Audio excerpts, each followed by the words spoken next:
1 lap to go then in this Mugello sprint, and Bagnaia has an advantage of nearly 3.5 tenths of a second. Is there anything that Marco Bezzecchi can do here to spoil the late Bagnaia party? Yeah, Bezzecchi did respond in the second half of that lap, so he limited the damage on that lap to just a tenth, but he needs a magical final lap here, does Bezzecchi, not just to get close enough, but then to try and launch an attack. Maybe for Bezzecchi, if he can just put in a wheel-perfect final lap, maybe he can get close enough to try and slipstream to the line. But as we've already said through this sprint, Bagnaia is not exactly lacking drive out of that final corner, and exactly as you said a moment ago, Bezzecchi doesn't exactly have a machine advantage down that straight. Maybe the big change could be for the final place on the sprint podium. Zarco's not giving up on third.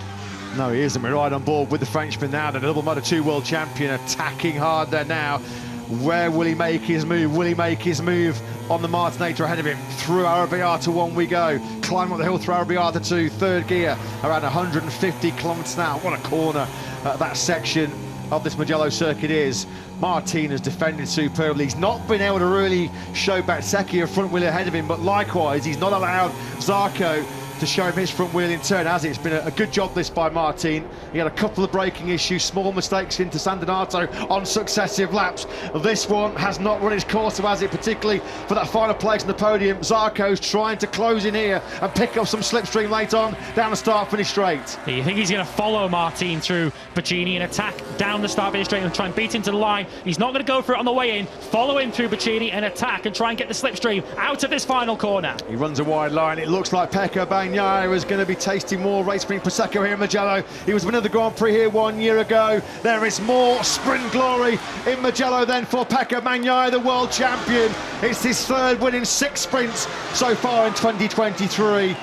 He takes another 3 points out of Marco Bezzecchi in the World Championship. Bezzecchi takes a superb second place, his second podium of the season in the sprint. Jorge Martin does just about hold off his Prima Planet Racing teammate Johann Zarco by 0.05 of a second to take the final place on the rostrum. Zarco then does take fourth despite his big mistake running wide in the first corner, where he nearly got collected by Alex Marquez, his crashing Gresini Ducati. Marini and Miller completely top 6. Marc Marquez has to settle for 7th place, having started from the front row. Aleix Espargaro, a brilliant 8th.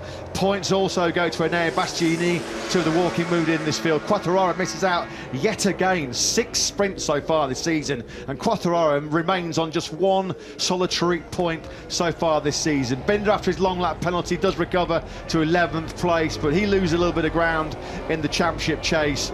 But again, it was another Mugello masterclass from the world champion. He was under pressure throughout, but he did not make a mistake. Once the rain had clearly settled down there on the far end of the racetrack, which allowed Martin to briefly get past him, Bezzecchi was able to he was able to close in on Bagnaia, but ultimately not pass him. It does whet the appetite nicely for tomorrow, though, doesn't it? Because there's very little to choose between our 2 leading championship contenders. Bagnaia does eke out that lead a little bit more now. He extends it to 4 points over Marco Bezzecchi, but that could all turn around again tomorrow afternoon.